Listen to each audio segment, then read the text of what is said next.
Merhaba değerli dostlarım. Bugünkü videomuzda hayatınızı değiştirecek ve iyi karmayı çekmenize yardımcı olacak 12 az bilinen karma yasasına değineceğiz. Karma, Sanskritçe eylem anlamına gelen bir kelimedir ve sebep-sonuç yasasıdır. Newton'un hareket yasalarının eşdeğeridir. Her eylem eşit bir tepkiye sahiptir. Hepimiz karma hakkında soyut bir anlayışa sahibiz. Etrafta olup biteni söylediğimizde kastettiğimiz şeydir. Ancak bu şu soruyu akla getiriyor. İyi karmayı hayatınıza nasıl çekersiniz? Hayata yaklaşımınızı değiştirecek az bilinen 12 karma yasası var. 1. Büyük yasa, çekim yasasına benzer. Büyük karma yasası şu anlama gelir. Dünyaya ne verirseniz onu alırsınız. Yani ektiğinizi biçersiniz.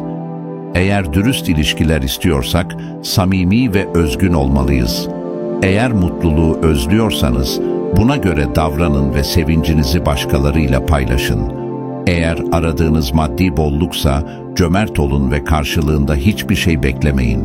Eğer dürüst ilişkiler istiyorsak, samimi ve özgün olmalıyız. İlişkilerde yalan söylemek, gizli gündemlere sahip olmak veya insanları manipüle etmek sonunda bize zarar olarak döner. Dürüstlük ve açıklık güven inşa eder ve bu güven güçlü ve sağlıklı ilişkilerin temelini oluşturur. Gerçekten bağ kurmak, başkalarına karşı açık yürekli ve dürüst olmayı gerektirir. Eğer mutluluğu özlüyorsanız buna göre davranın ve sevincinizi başkalarıyla paylaşın. Mutluluk sadece kendimize sakladığımız bir duygu değildir. Başkalarına yardım etmek, onlara neşe vermek ve pozitif bir tutum sergilemek, çevremizdeki dünyayı daha mutlu bir yer haline getirir. Paylaşılan mutluluk, katlanarak geri döner ve kendi yaşamımızı da aydınlatır.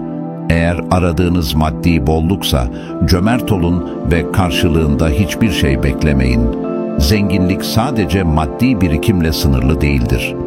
Zamanımızı, enerjimizi ve kaynaklarımızı başkalarıyla paylaşmak, evrenin bize bolluk ve bereket getirmesini sağlar.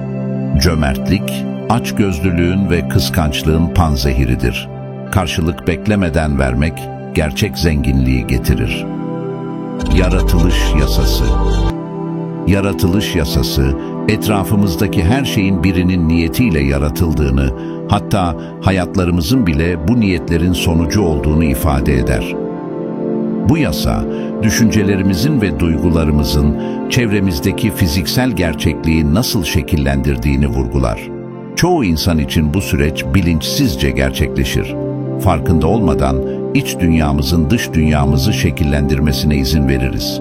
Ancak bilinçli bir çaba ile hayatımızı yönlendirebiliriz. Bu nedenle olayların gerçekleşmesini bekleyemeyiz. Onların gerçekleşmesi için harekete geçmeliyiz. Bir şeyi arzulamak veya bir hedefe ulaşmak için sadece düşünmek yeterli değildir. Aynı zamanda eyleme geçmek gerekir. Hedeflerinize ulaşmak için adımlar atmalı ve çaba göstermelisiniz.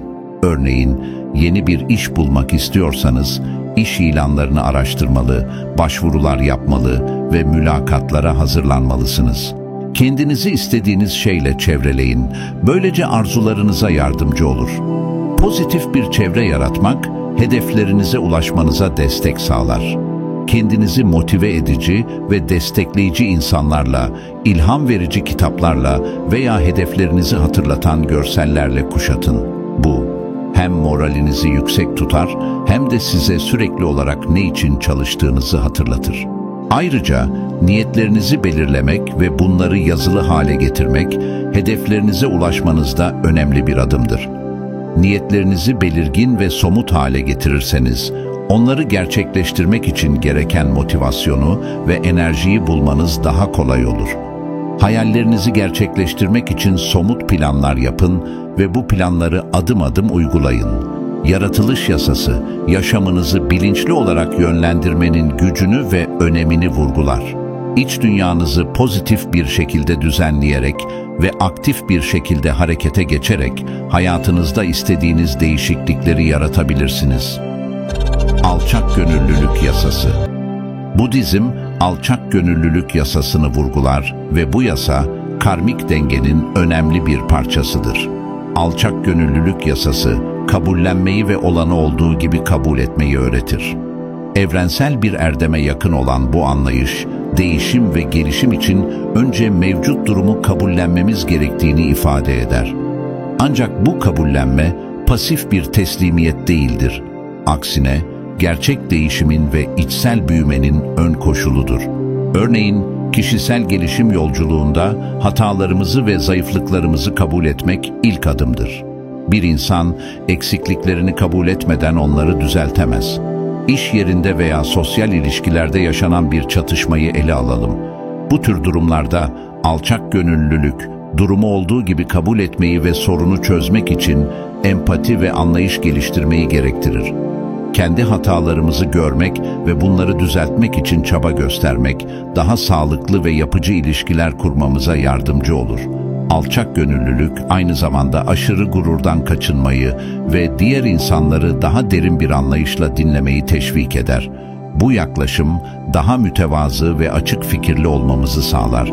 Alçak gönüllülük, başkalarının görüşlerini dikkate alarak kendi bilgi ve deneyimimizin sınırlılıklarını kabul etmeyi içerir. Bu, sürekli öğrenme ve kişisel gelişim için gereklidir. Alçak gönüllülük yasası, kendini ve dünyayı olduğu gibi kabul etmenin ruhsal gelişim ve aydınlanma yolunda atılması gereken önemli bir adım olduğunu belirtir. Bu yasa, bireylerin daha huzurlu ve dengeli bir yaşam sürmesine katkı sağlar. İçsel barış ve dış dünya ile uyum, bu yasanın uygulanmasıyla mümkündür. Sonuç olarak, alçak gönüllülük yasası, değişim ve büyüme için ilk adım olarak kabullenmeyi öğretir. Olanı kabul etmek, daha derin bir anlayış ve empati geliştirmek için bir fırsattır ve bu, kişisel ve toplumsal gelişim için hayati öneme sahiptir. Büyüme kanunu. Gerçek değişim ancak içimizdeki kişiyi değiştirdiğimizde gerçekleşebilir. Bu ilke, dış dünyada anlamlı ve kalıcı değişimler yaratmak için önce kendimize odaklanmamız gerektiğini ifade eder. Kendi düşünce, tutum ve davranışlarımız üzerinde çalışarak içsel büyümemizi sağladığımızda etrafımızdaki dünyada da pozitif değişimlerin kapısını aralarız. Kendimiz üzerinde mutlak kontrole sahibiz ve büyümemiz her türlü koşulun ötesindedir. Örneğin, bir kişinin daha sabırlı olmak istemesi durumunda öncelikle kendi içsel sabırsızlık nedenlerini anlaması gerekir. Sabırsızlığa yol açan faktörleri belirleyip bunlarla yüzleşmek, kişinin daha sabırlı olmasını sağlayabilir. Bu süreç, kişinin kendine dürüst olması ve içsel bir çalışma yapmasını gerektirir.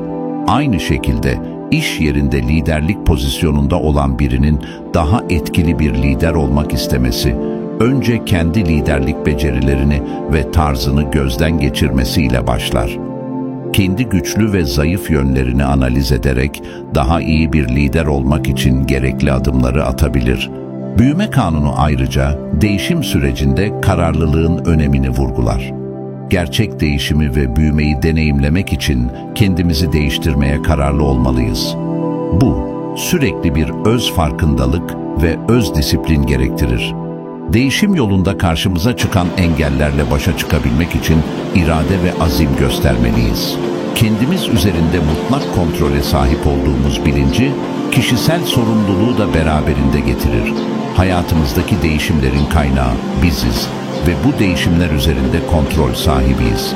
Dış etkenlerden bağımsız olarak kendi içsel süreçlerimizi yönetebilir ve büyümemizi her türlü koşulun ötesine taşıyabiliriz. Bu yaklaşım, bireyin kendine olan güvenini artırır ve daha bilinçli bir yaşam sürmesini sağlar. Özetle, büyüme kanunu, gerçek ve kalıcı değişimin içsel bir süreç olduğunu vurgular. Kendi iç dünyamızda gerçekleştirdiğimiz her olumlu değişim, dış dünyada da olumlu yansımalar bulur. Kendimize odaklanarak, içsel güç ve kararlılıkla hayatta istediğimiz değişiklikleri gerçekleştirebiliriz. Sorumluluk yasası. Etrafınızda olup bitenlerin kaynağı sizsiniz ve dış dünya iç durumumuzu yansıtır. Eğer çevrenizde kaos varsa, içinizde türbülans var demektir ve barışı getirmenin tek yolu yasa dahilinde barışı bulmaktır. Bu yasa bize etrafımızdaki dünyanın durumuna sahip çıkmayı öğretir, çünkü ancak o zaman onu değiştirebiliriz. Bu yasa, bireyin kendi içsel deneyimlerinin ve düşüncelerinin dış dünyayı nasıl etkilediğini vurgular. Örneğin, birisi sürekli olarak çevresinde çatışma ve anlaşmazlık yaşıyorsa, bunun altında yatan içsel türbülansları ve belirsizlikleri gözden geçirmesi gerekebilir. İç huzursuzluklar ve belirsizlikler, dış dünyada karmaşıklığa yol açabilir. Ancak bu durumu değiştirmek için önce kendi iç barışımızı sağlamamız gereklidir. Öz sorumluluk almak, dış dünyadaki olayların kaynağını anlamamıza yardımcı olur. Bu yaklaşım, etrafımızdaki dünyayı daha iyi anlamamızı ve etkilememizi sağlar. Barışı ve düzeni içsel olarak bulduğumuzda, bu durum dış dünyada da yansıma bulur ve çevremizdeki ilişkilerde daha sağlam temeller oluşturabiliriz. Bağlantı yasası. Hayatımızın bir yönüne diğerinden daha fazla önem verdiğimizde, geçmişten ziyade şimdiki zamana değer verebiliriz veya geleceğin burada ve şimdi olması ihtimalinin daha düşük olacağını düşünebiliriz. Ancak karma yasalarından biri olan bağlantı yasası, geçmişin, şimdinin ve geleceğin birbirine bağlılığını vurgular. İlki ve sonuncusu daha iyidir, çünkü her ikisi de 7 numaralı görevi başarmak için gerekli. Bağlantı yasası, zamanın kesintisiz bir akışı olarak algıladığımız hayatımızın önemli bir kavramını ortaya koyar. Geçmiş deneyimlerimiz, şu anki durumumuz ve gelecekteki potansiyellerimiz arasında derin bir ilişki bulunmaktadır. İlk olarak, geçmiş deneyimlerimiz bizi şu andaki durumumuza getirmiştir. Bu deneyimler, şimdiye kadar aldığımız kararlar ve yaşadığımız olaylarla şekillenmiştir. Şu anki zamanda ise geçmişteki eylemlerimizin sonuçlarını yaşıyoruz ve içsel deneyimlerimizle bu anı şekillendiriyoruz. Geleceğe gelince, bağlantı yasası geleceğin şimdi ve burada olması ihtimalinin daha düşük olduğunu belirtir. Yani şu anki eylemlerimiz ve düşüncelerimiz gelecekteki sonuçları belirleyecektir. Bu nedenle geçmişten gelen öğretileri anlamak ve şimdiki zamanda bilinçli eylemler yapmak, gelecekteki yaşamımızı şekillendirmede kritik öneme sahiptir. Bağlantı yasası, zamanın bütünlüğünü ve sürekliliğini vurgulayarak hayatımızın her anının birbirine nasıl bağlı olduğunu öğretir. Bu bilinçle hareket ederek geçmişten gelen dersleri şimdiki zamanda değerlendirip geleceğe doğru bilinçli adımlar atabiliriz. Odaklanma yasası. Zihnimiz birden fazla düşünce dizisini takip edemez ve eşit derecede yetkin olamaz. Bu nedenle en iyisi tek bir hedefe odaklanmaktır. Çoklu görev yerine merkezi hedef belirlemeliyiz.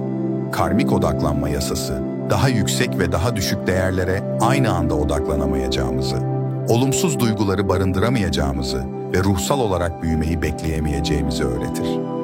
Odaklanma yasası, modern yaşamın yoğun uyarıcıları ve dikkat dağıtıcı unsurları arasında önemli bir denge ve disiplin gerektirir. Zihnimiz, aynı anda birden fazla görev veya düşünce üzerinde eşit derecede yetkin olamaz. Bu nedenle başarı ve derinlemesine büyüme için tek bir merkezi hedef belirlemek kritik önem taşır. Karmik odaklanma yasası, hayatımızın her alanında odaklanmanın önemini vurgular. Daha yüksek ve daha düşük değerlere aynı anda odaklanma çabası, içsel bütünlüğümüzü bozar ve ruhsal olarak gelişmemize engel olabilir. Olumsuz duyguları barındırma kapasitemiz sınırlıdır. Bu nedenle pozitif bir zihinsel duruş ve içsel huzur için olumlu odaklanma gereklidir. Ez cümle, odaklanma yasası bize, hayatımızı anlamlı kılan merkezi bir hedef belirleme ve ona doğru ilerleme disiplinini öğretir. Bu disiplin sayesinde ruhsal büyümemizi destekler ve içsel dengeyi sağlarız. Verme ve misafirperverlik yasası. Bu yasa, inançlarınızı göstermek zorunda kalacağınız bir zaman geleceğini öğretir. Bu yasa, kişiyi eylemlerinin inançlarını yansıtmasını sağlamaya teşvik eder. Verme ve misafirperverlik yasası, insanların yaşamlarında karşılıksız yardım etmelerini teşvik eder ve bu yardımların kişinin içsel değerlerini ve inançlarını dış dünyaya nasıl yansıttığını belirler. Bu yasa, vermenin sadece maddi açıdan değil, aynı zamanda ruhsal ve duygusal olarak da zenginlik sağladığını öğretir. İnsanlar, çevrelerine ne kadar cömert davranırlarsa, bu cömertliğin kendilerine de yansıdığını keşfederler. Örneğin, birisi sıkıntı içinde olan bir arkadaşına yardım eli uzatır ve ona destek olursa, bu kişi içsel olarak daha zengin ve memnun hisseder.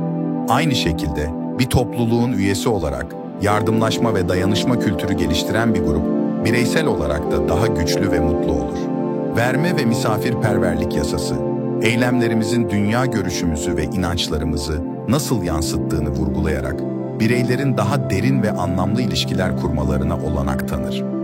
Bu yasa aynı zamanda başkalarına karşı samimi bir ilgi göstermenin, toplumsal ve kişisel iyilik hali için kritik bir rol oynadığını da öğretir. Değişim kanunu. Durumların sürekli kendini tekrar ettiği ve sanki hayatın hiçbir şeyin değişmiyormuş gibi göründüğü bir noktada bulundunuz mu? Aynı durumları tekrarlayarak size bir şeyler anlatıyorsa, bir anlamda karma yasalarından birini anlıyorsunuz. Değişim yasası, siz onu başka bir yere yönlendirmek için pozitif enerji koyana kadar tarih kendini tekrar eder. Değişim yasası, yaşamımızdaki tekrar eden durumların bize bir şeyler anlatmaya çalıştığını ve bu durumları değiştirmek için içsel bir dönüşüm gerektiğini vurgular. Örneğin, sürekli olarak benzer ilişki problemleriyle karşılaşıyorsanız veya aynı türden iş sorunlarıyla mücadele ediyorsanız, bu durumlar sizin içsel dünyanızın bir yansıması olabilir. Bu yasa, negatif döngüleri kırmak için pozitif değişimler yapmanın önemini anlatır. Örneğin, bir kişi sürekli olarak başarısız ilişkiler yaşadığını fark ederse, önce kendi değerlerini ve ilişki algısını gözden geçirmesi gerekebilir. Bu içsel dönüşüm, gelecekte daha sağlıklı ilişkiler kurmasına yardımcı olabilir. Tarih kendini tekrar ederken, değişim yasası pozitif enerji ve bilinçli eylemlerle geçmiş deneyimlerin öğretilerinden ders alarak geleceği şekillendirmemizi sağlar. Bu süreç, kişisel gelişim ve yaşam kalitesinde önemli bir iyileşme sağlayabilir. Burada ve şimdi yasası.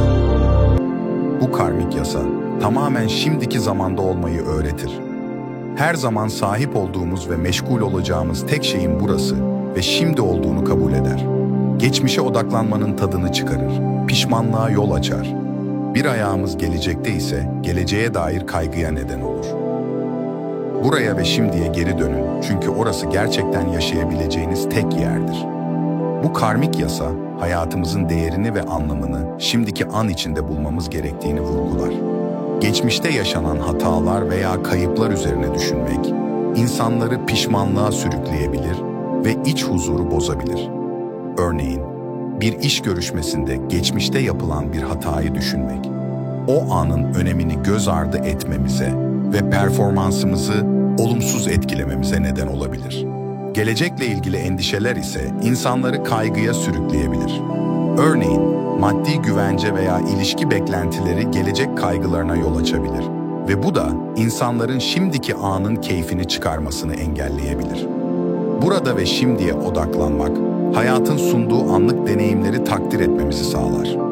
Örneğin, bir doğa yürüyüşünde doğanın güzelliklerini keşfetmek veya sevdiklerimizle kaliteli zaman geçirmek, anın değerini ve zenginliğini keşfetmemize yardımcı olabilir.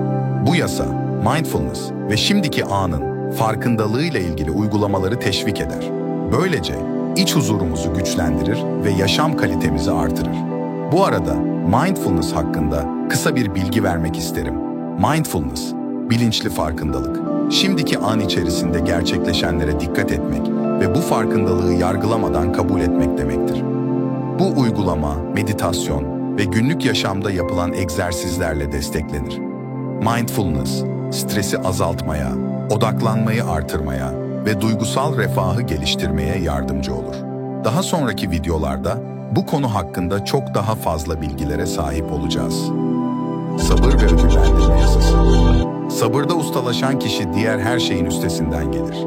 İyi şeyler bekleyenlere gelir ve sabrın yerini hiçbir şey alamaz. Sebat ve zor hüsnü kuruntu ile çalışmak, herhangi bir değer yaratmak için ağır işleri yapmaya istekli olmayı gerektirir. Sabır, insanın içsel gücünü ve dayanıklılığını simgeler. Sabırlı olmak, zorluklar karşısında direnç göstermek ve olumlu sonuçları beklemek demektir. Örneğin, bir işte yükselmek için uzun süre emek vermek ve sabırla beklemek sonunda başarıyı getirebilir. Sabır, kişinin hedeflerine ulaşmasında önemli bir faktördür. Sabır aynı zamanda ruhsal bir güçtür. Örneğin, bir ilişkide yaşanan anlaşmazlıkları sabırla çözmek, ilişkinin sağlamlaşmasına ve daha derin bağlar kurulmasına yardımcı olabilir. Sabır, iş hayatında da önemli bir rol oynar. Yeni bir proje üzerinde çalışırken sabırla detayları düşünmek ve sorunları çözmek, proje başarısını artırabilir. Örneğin, bir teknoloji şirketinde yeni bir ürün geliştirirken sabırla test ve revizyon süreçlerini yönetmek, ürünün piyasaya sürülmesindeki başarıyı belirleyebilir. Sabır, spor ve fitness gibi fiziksel aktivitelerde de önemlidir. Örneğin, vücut geliştirme antrenmanlarında sabırla programı takip etmek ve düzenli olarak çalışmak, istenen fiziksel sonuçları elde etmede kritik bir faktördür. Bu yasa, sabrın sadece bireysel başarılarımızı değil, aynı zamanda toplumsal ilişkilerimizi ve hayatımızın genel kalitesini nasıl etkilediğini anlamamıza yardımcı olur. Önem ve ilham kanunu. Bu yasa, ne kadar önemsiz hissedersek hissedelim bütüne katkıda bulunuruz ve bizim katkımız olmadan evren farklı olur.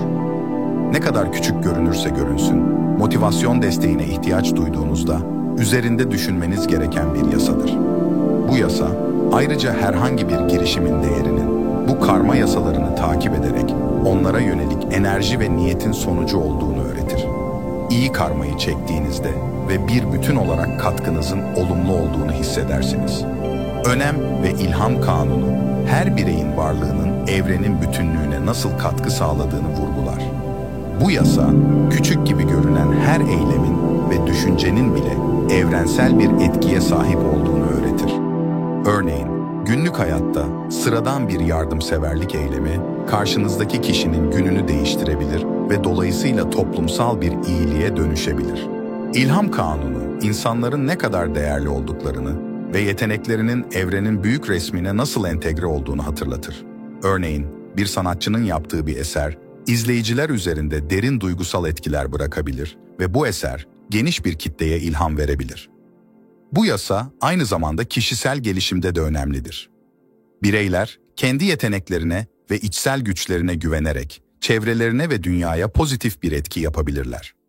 Örneğin, bir liderin vizyonu ve kararlılığı takımının başarıya ulaşmasında belirleyici olabilir ve bu liderlik tarzı diğerleri üzerinde olumlu bir ilham etkisi yaratabilir.